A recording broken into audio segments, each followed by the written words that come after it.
Welcome to this week's Eccentric Minute, brought to you by Eccentric. This week's Eccentric Minute is one of the most slept on exercises with the K-Box, and that is the K-Box row.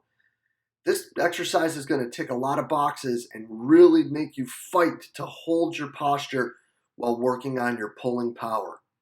For this, give yourself a little extra slack with the strap, not too much, but just enough to avoid the jarring action at the top. Give the wheel a good spin, sit your hips back, and fight to hold that position. Pinch your shoulder blades down and back, try to drive your elbows behind you, and keep fighting to not let that wheel pull you forward and make you lose your posture as you go through the exercise. This is an absolutely sensational, big bang for your buck exercise that you and your athletes, I'm sure, will love. I really hope you enjoyed this week's Eccentric Minute. Make sure you check them out at eccentric.com to find out everything you need about the K-Box and the K-Pulley. Being a strength and conditioning professional requires constant pursuit of better knowledge, better methods, and better means. But what if there was a place where strength and conditioning coaches could learn from some of the most innovative practitioners in the world, such as Jeff Moyer, Lachlan Wilmot, William Wayland, James the Thinker Smith, and Kirwenham Flatt? Well, you can find multiple lectures from each of these top-level coaches and a few lectures and examples from yours truly as well, all in the Strength Coach Network. The Strength Coach Network is going to bring you well over 100 different lectures from some of the top practitioners in the world to be your one-stop shop for your continuing education and professional development. So hop on over to strengthcoachnetwork.com/CVASP today and get your 48-hour trial for only $1. That's strengthcoachnetwork.com/CVASPS to get your 48-hour trial for only $1. I look forward to seeing you in the Strength Coach Network. Doc! Fired up, man. So glad we could get this down. So glad we could find the time to be together. This is going to be great. I'm stoked. Yeah, thank you for having me. I'm likewise stoked and honored to be on. And when I got the message, I was like, man, let's do this. This feels like a little full circle for me. Yeah, man. Well, listen, bud, before we get too far into this, let's let the half of a human being who doesn't know, who is Dr. Ramsey and where you at and how'd you get down to Lawrence, bud? Yeah. Well, currently work with University of Kansas men's basketball, starting my second season now. And, I've had some great experiences, great fortune, great luck to kind of end up in the Midwest and in Lawrence, Kansas. I'm a basketball guy, so that, probably explains the excitement that I had when Coach Self gave me the call for this opportunity. But, grew up in California, grew up in the Bay Area, undergrad and grad school kind of in Southern California. So never really lived outside of California, traveled outside of California because I spent 5 years in the NBA where I was able to travel a good amount with the Sacramento Kings, and then did that for 5 years, was an assistant for 2, the head guy for 3. And then, going into really gearing up for my 4th season as the head guy with Sacramento Kings, I got that phone call from Coach Self just last August, I think it was. And, it's funny, originally I actually really didn't want to leave Sacramento. And part of it was just the roots of me being from California. But probably the bigger part of it was my dream job was always to get to the NBA. So it was really hard for me to actually look at what I thought was my dream job and then basically turn it down to go somewhere else. And even at some level, right, some people think it was like a down step in a career kind of because you're going from the NBA to college, which I certainly wouldn't agree with. But, a lot of things kind of lined up, and I'm sure stuff that we'll get into here, but it ended up making a ton of sense for me that this was the right move at the right time, kind of where I am in my career. And I'm now 29, but I was 28 then. And I say that just to say that I have a 10-year gap between me and my players at this point, right? Most of them are 18, 19, 20. And that 10-year gap, that decade of difference actually, I think, lends to a lot of experiences and lessons that I'm able to pour back into them now. I don't think the value that I'm trying to bring now would be there if I was, 22, 23 or starting my career off, just because there's some life lessons, some of the stuff we've already talked about before we started recording. But those things are like, where I'm fired up to bring value to these guys here in Kansas. Dude, 100%. And I think that what's really cool about your voyage is you were a head strength coach in the NBA at 24 or 25. 25. Right. So like, dude, like you were there. Like that is like if you work in ball, like other than maybe Team USA, like maybe, like that's the top of the top. And you Yeah. were working with the best of the best. And now you have an opportunity to come to Lawrence where you're working with some guys that are okay. You know, it's an okay program at Right. Right. KU. Yeah.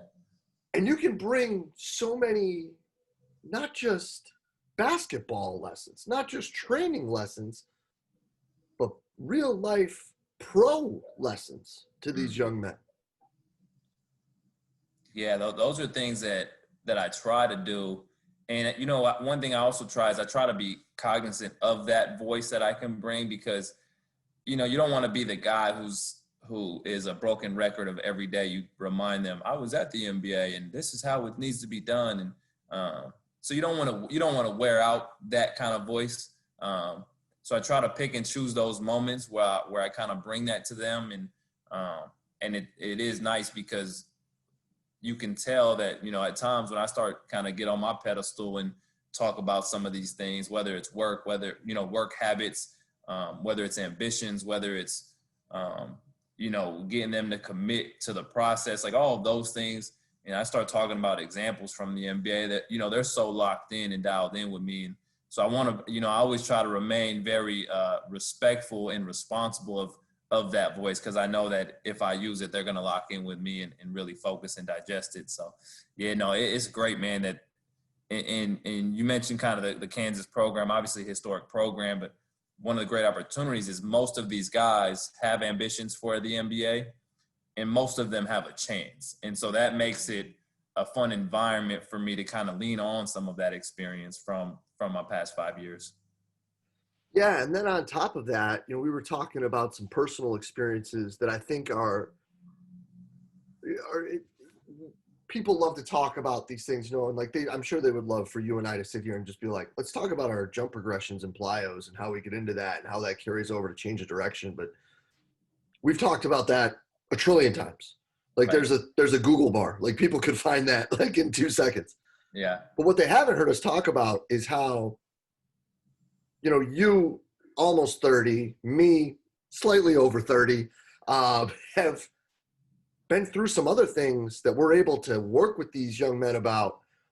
And I think that this is cool. I think that I'm so stoked to get into this.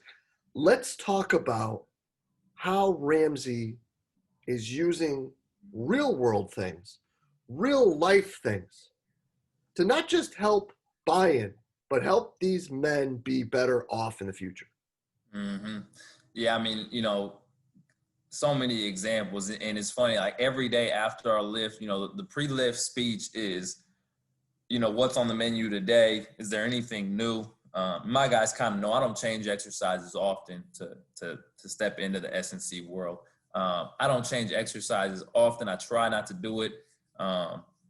You know, I try to make sure that it's every 3 to 4 weeks. If I'm going to change something, like I don't just throw something in and we're going to do it this Tuesday and never revisit it. Like if we're going to do it today, we're probably going to do it the next Tuesday for the next 3 or 4 Tuesdays. And so there's, you know, basically 1 week every 4 to 6 weeks where each day starts with about 5 to 10 minutes of me explaining new stuff.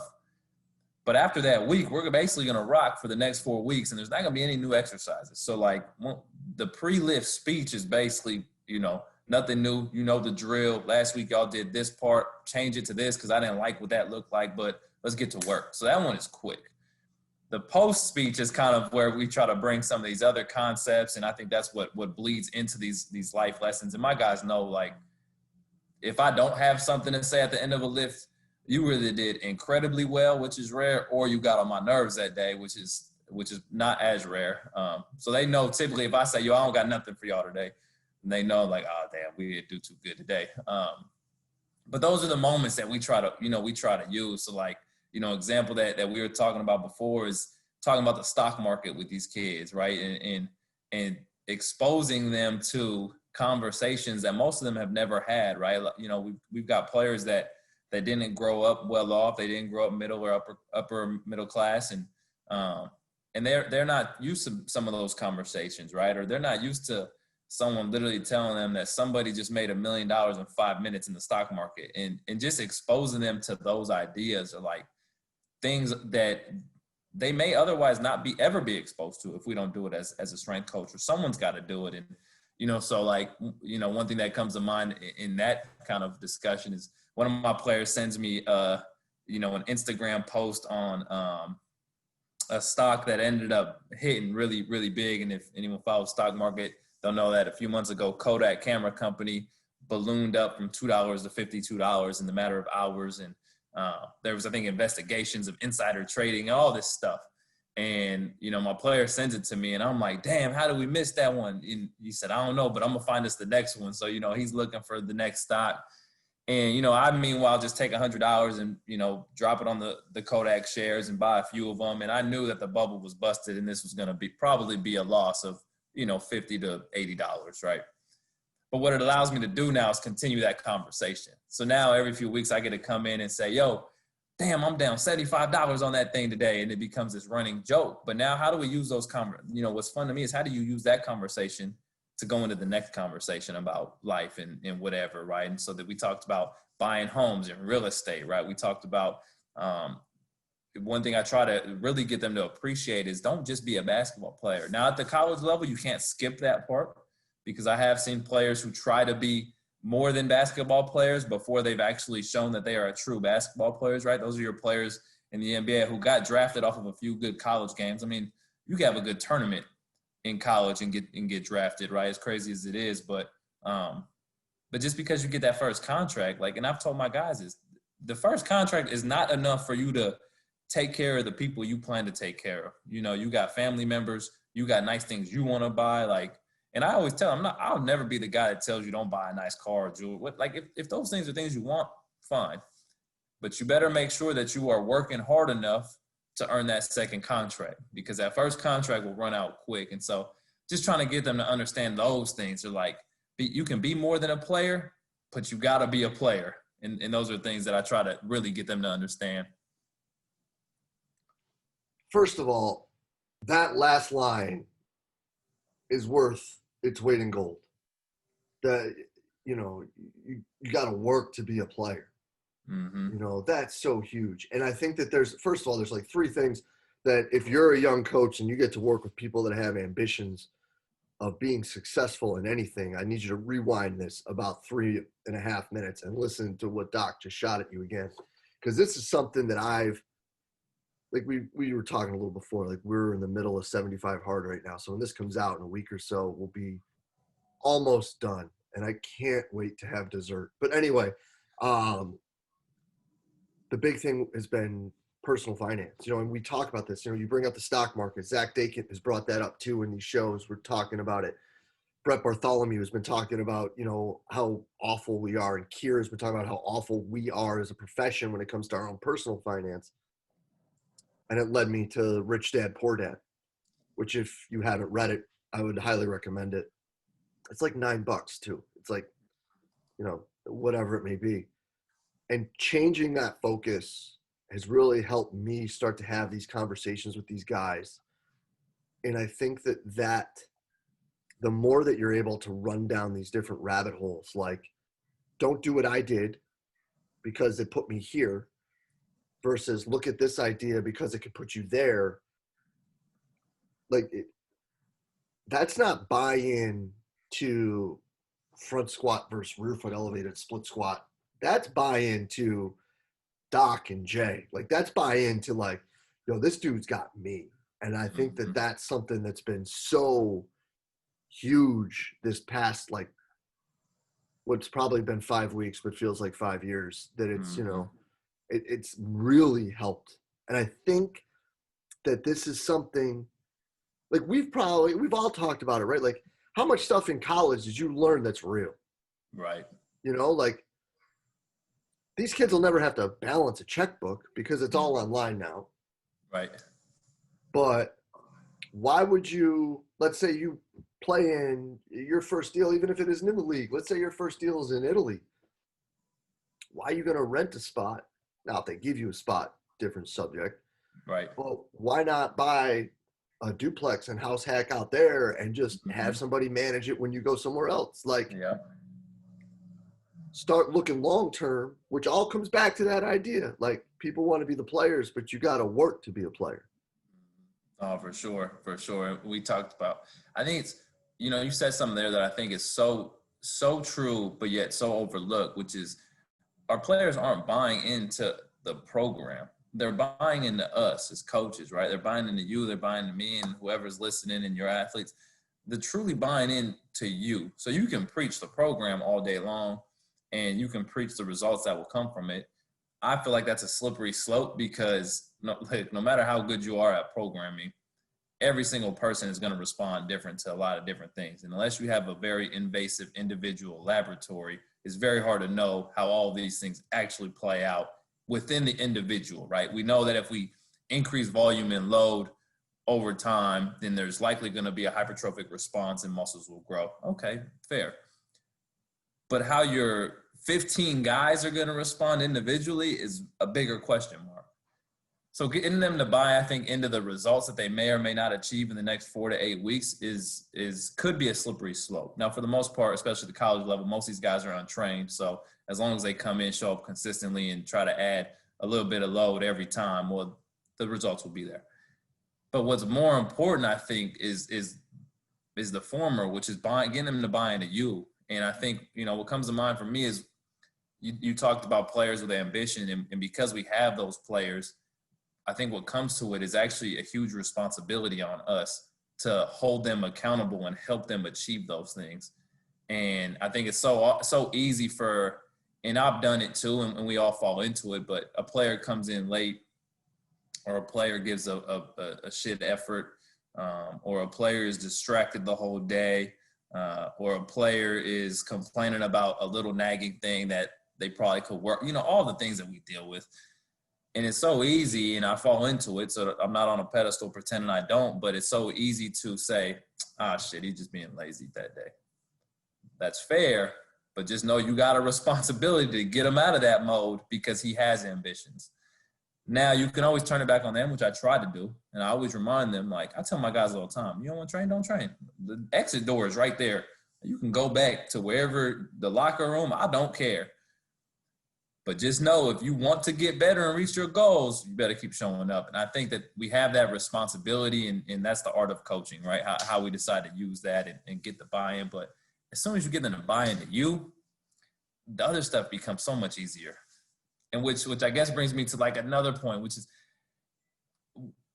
every day I feel like I'm trying to sell myself with my guys, right? Like every time that they give me their attention, I feel like I better do a very good job of selling to them why they want to be in here right now at this moment, why they want to give effort, why they want to show up tomorrow morning when it's snowing outside and they got to walk from their dorm all the way across campus to this weight room and it's 20 degrees outside.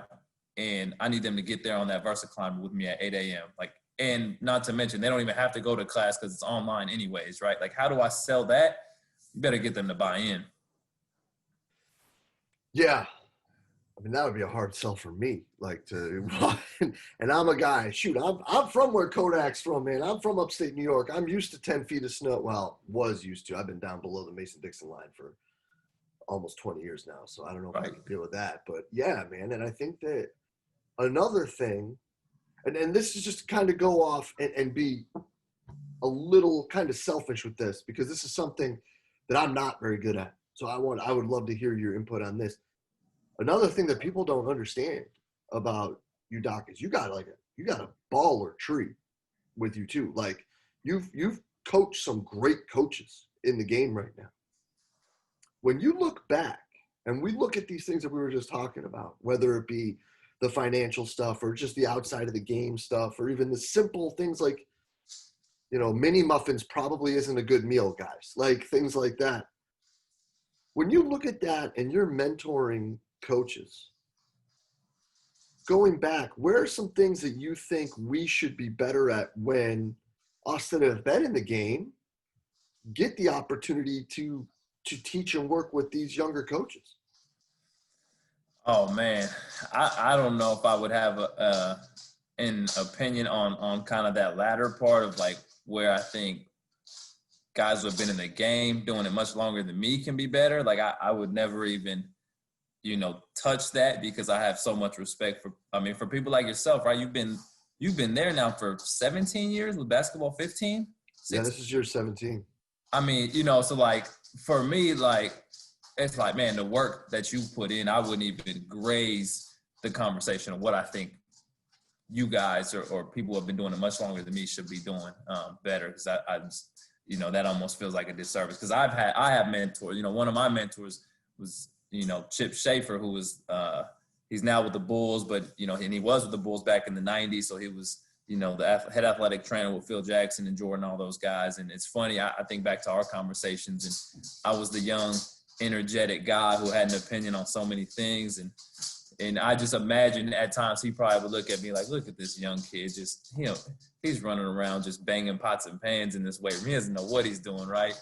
But, I do, the one thing that I would, that comes to mind at least is just the same amount of pride that we take when it comes to training these athletes. I've tried to take that same amount of, investment in the guys that I've been fortunate to work with on the coaching side, right? The guys that have been able to help me get to where I'm at, right? And help me, kind of establish myself as a coach. And I use that word kind of cautiously because I've only been coaching now for 10 years. So, how established am I? I learn something new every day, it feels like. But I just think that investment, that the same amount of investment that you might put into your needs analysis and your macro planning and your flexible programming and the decisions you make every single day for training your athletes, I just try to put that same amount of investment in the guys that I'm fortunate to work side by side with in that process. Yeah, man, I'm with you 100% with that. And I think that, all too often, as an older head, I guess I could say at this point, as they call me graybeard, so I guess, but I think that when we run into people who are newer into it, and we have the ability to bring coaches along, and you have positions where they can start, I think all too often we start throwing like you got to read this training book, you got to read that training book. And whether or not these young people are in a position where their first job even has specific benefits, like I really do think we should do a better job talking with them about like the same stuff we were talking about with the guys, like what can you do to make sure that like you're in a better place than I'm at when you're 40, like here are some things that I messed up on, like pump them, there's brakes and there's a brake pedal for a reason, like, because you can slow down and take a look at things and realize that like decisions have everlasting effects that you're never going to be able to reverse.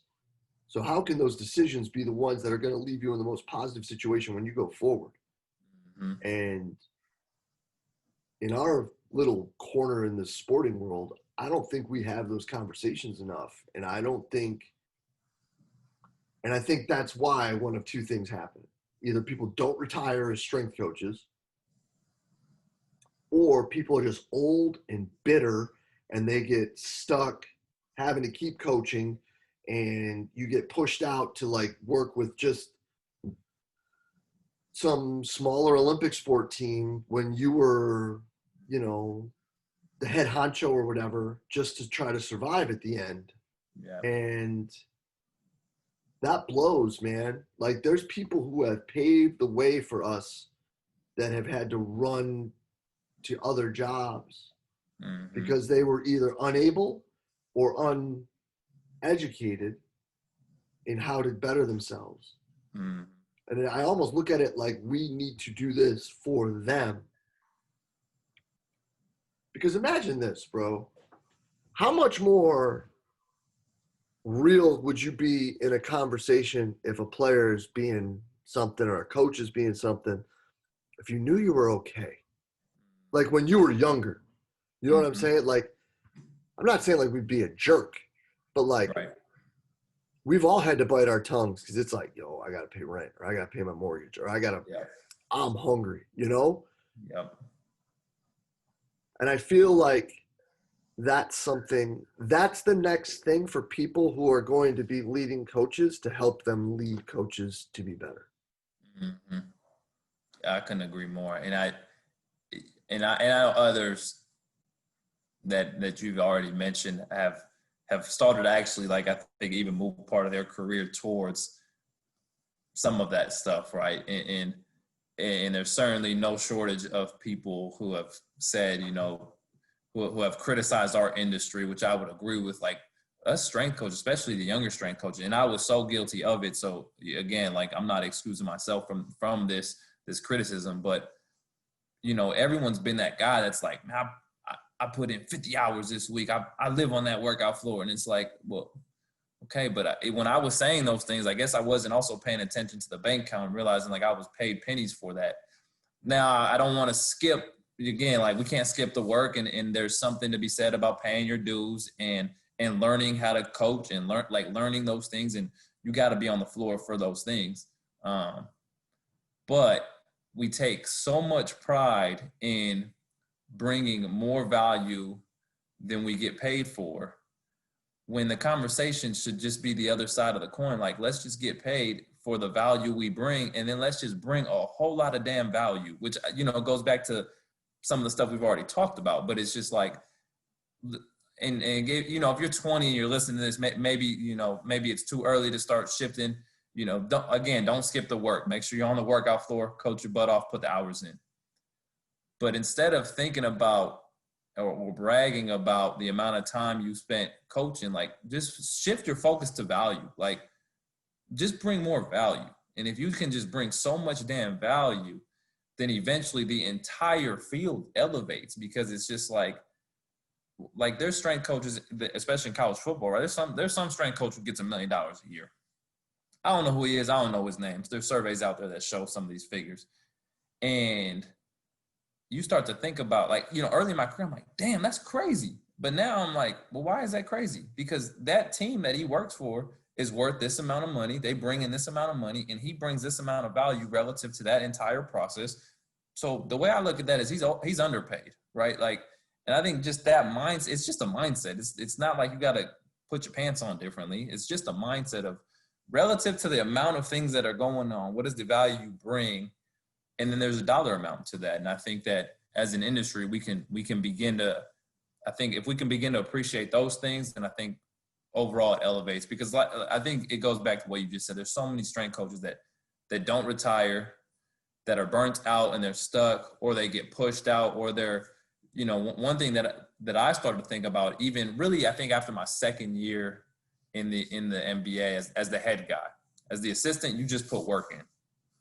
Signed my first contract, which was amazing. It was like, I remember that day. It was awesome. Year one, I knew I was 25. Year one mindset was, put your head down and work.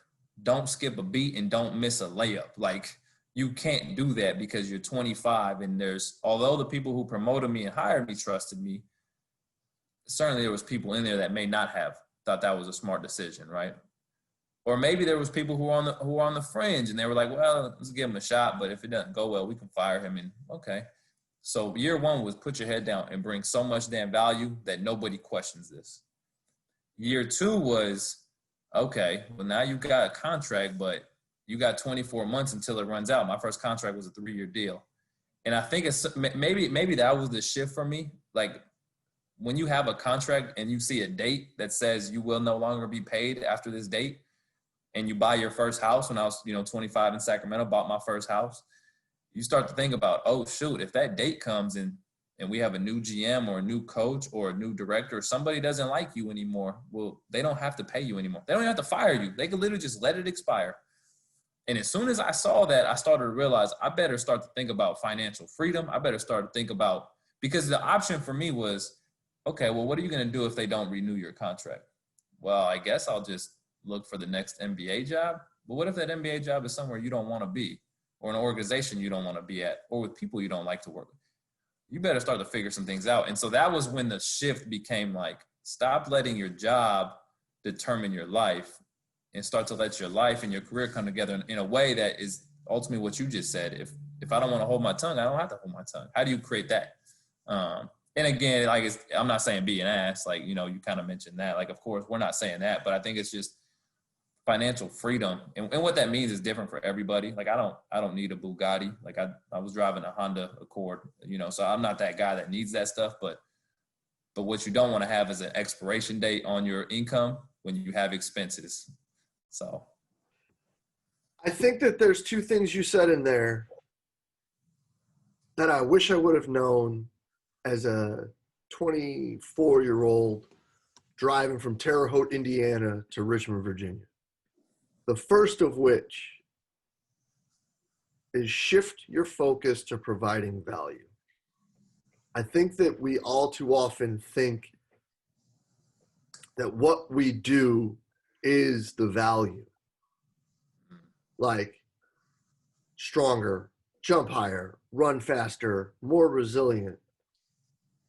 But that might not be the value to our point guards. So finding what that value is. And the second, and again, like, I'm the first person to say, you got to put the work in. I'm tired of hearing people talk about how we got to do X, Y, and Z for new positions. Like, I made $1,000 a month when I started and I had 12 teams. Like, there are just some things you got to do. But setting yourself up so that you can stop letting your job control your life doesn't necessarily start with making enough money to buy a Bugatti. Dude, if I had a Bugatti, I wouldn't even know what to do with myself. Like, I'm like, my Hyundai is fine. Like, right. It gets me from A to B. Like, I'm not flashy like that. Right. But what can you do to make sure that you're moving forward towards whatever, again, financial freedom is for you? Man, when I was 24, if I would have heard those two things, first of all, I probably would have told us both to kick rocks. But I think that I probably would have walked away, pouted a little bit, and then been like, they're right. How do I reshift what I'm doing? Because for so long, it's always just been about #grind and this and that. Like, like, bro, we're coming to the season. Who knows what our lives are about to be like? Right. Like, we might be stuck places for 2 weeks, like, for all we know right now. Like, how are you going to pack for an overnight? Like, right. Like, this is stuff. Like, I didn't even think of that until, like, right now. Like, how are you going to pack? Like, what happens? But, like, we're going to have time still, even if it's a half an hour a day, to look and find things to better yourself with and to take notes and to know maybe I'm not going to invest a ton of other personal resources right now, but I'm going to be ready to come May, hopefully, And I think that that's where a lot of us back in the early 2000s where it was a big swing and a miss, man. Mm-hmm. And, like, one thing you mentioned there is, just this shift. And so much, like, two things came to mind is there's two ways that you could immediately do this. Like, I think sometimes you start to talk about some of these higher, concepts, and it's like, that's so abstract. Like, like, there's two things that come to mind immediately. Like, if you want to bring more value to your athletes, literally just walk up to them. Like, I will hold myself accountable today on the day that we are recording this. There are two athletes in my mind that I have challenged, a little bit extra the past couple of weeks, season's gearing up, right? So we're all in this mode. But there's two of them that come to mind, and I'll do this across the board. But today I will do it with two of them, and I'll hold myself accountable to this. Go and ask them, and I'll do the same. Hey, man, how can I bring you more value? Like what can I do more for you? And you may get a response that doesn't blow you away. Nah, coach, everything you're doing is great. Okay. There might be some BS behind that, but okay. Or you might get someone that hints at something, and don't skip that hint. schedule a meeting. Like, man, I love that. Like, I didn't even know that I was doing that. I can do better. Hey man, let's meet tomorrow 10 minutes before the lift. Like, just show up 10 minutes, let's sit down. Boom. So if you want to bring more value in the weight room to your players, go ask them how you can do that. Like, I think and maybe it's because I'm close enough to my guys or in age, or so, I try to feel for them, or, I don't know what it is, but I feel like in our industry, it's so easy to sit on the authoritarian side and sit there and say, well, I'm the coach, I'm going to tell you what to do. Okay, I don't know about that. Like, this to me is a relationship, and a relationship is a two-way road, and I got expectations of you, and you got expectations of me, and let's make sure we're meeting those the same way we have expectations for our friendships at home or our significant others. Like, let's talk about them, let's put them on the table with our athletes. But on the other end of it, we talked about kind of our peers or other coaches. Like, text a group of your coaching friends or your friends in general. Like, you want to shift some conversations. Hey, y'all, what is financial freedom? Like, I just want y'all to know I'm thinking about this. And these are conversations that we actually have. Like, one of my guys, Evan Van Beesler at Oregon, he's a guy that he was ahead of that stuff before me. So when he came in to help me out in Sacramento, he was already on some of that stuff. And now, like, we're having we just did a Zoom meeting, myself, him, and a couple other guys, and we're talking about, like, how we get into this? What should we be doing? What's retirement? And we're all around that age now. Around 30 is where you start to really start thinking about retirement. You wish you were thinking about it when you were 20, but like, just text your buddies, throw it out there, and say, like, I'm thinking about this. I don't want to do this. I want to make sure I'm set up this. If you guys are thinking about this, boom.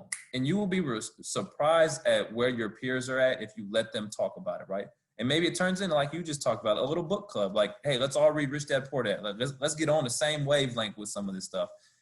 Because you're going to have conversations anyways. Do you want to talk about that video on Instagram that you saw, or do you want to talk about retirement? Now, the video on Instagram is probably funnier and more engaging, but at some point you got to shift that focus, right? So I think there's so many practical ways to actually do these things. Yes, 100%. And when it comes to bringing people together and talking about those things, I would be remiss if I let you get out of here without talking about this little project you got going on, because I want to make sure that we provide some voice and some value to, the performance coach certification that you're doing and the work that you're doing with the performance program. So where can we find information on that? Where can we get coaches involved with that? And how can we make sure that people are in the know and following through with all this? Yeah. Well, I appreciate you bringing it up. And so, I guess a shameless plug would be appliedperformance.com or appliedperformancecoach.com, excuse me. So that's just a website. It's just a landing page right now with an email subscription. But, everything we've just talked about for the past 30 minutes is kind of what had led to the development of this. Early on in COVID, when COVID hit in March, immediately in March, you're like depressed because you're like, man, they just took the tournament for us. And I've never been I've never been to a tournament. So I'm like, this is the first one. I'm here. We were the number one team. We were rolling. I'm like, this is about to go down. And then they took it. And so the first 2 weeks, you're like, oh my goodness. And it was one of those things too, right? Where you start to look at your program. You're like, oh no, the plan was perfect. They were peak. They were ready. Like, it was all this stuff. And then you're like, oh my gosh, they took it. So I just say that to say that was the start of a lot of free time. And I think I saw some gaps in kind of the industry and where I think I could provide value from a continuing ed perspective.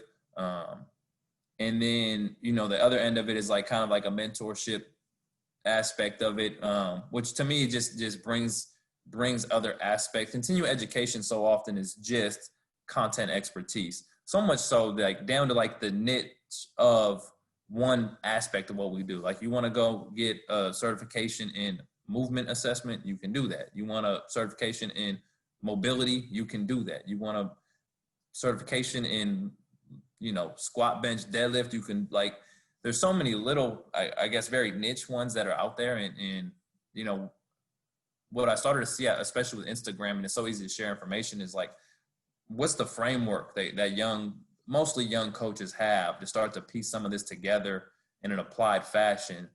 And then it's like, well, why would you stop at content expertise or domain expertise or the traditional continuing ed servicing?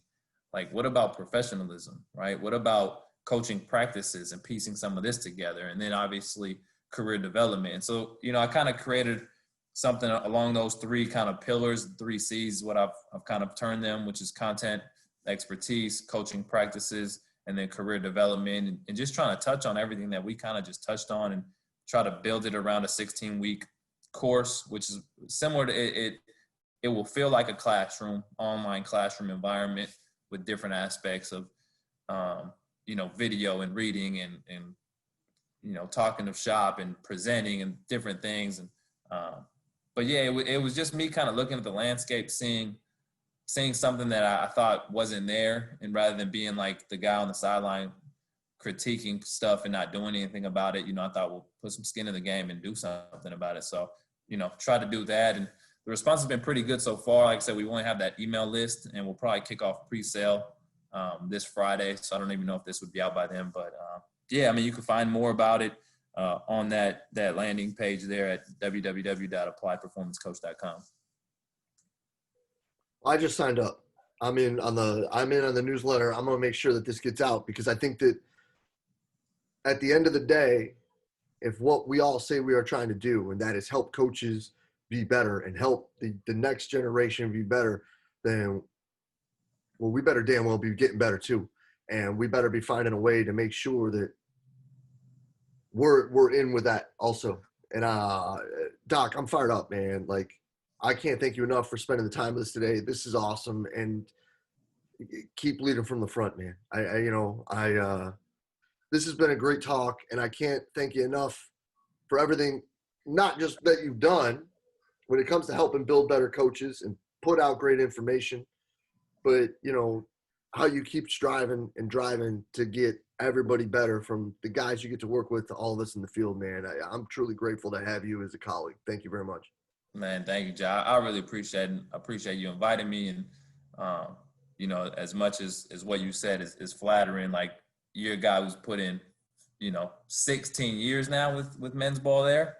And you still do all the other things. Like, the entrepreneurship side is so challenging, even like what you're doing with this. And so, I know what it takes, just a little bit, and I've only been doing it for a fraction of the time. So, congratulations to what you continue to do. And, I would be remiss to not say, like, I appreciate that someone who's been doing it for 15 plus years can look down, to someone who's younger, who's trying to do something and appreciate it and help promote it and push it, man. That means a lot. So, if nothing else, it just gives me confidence to keep going. So thank you.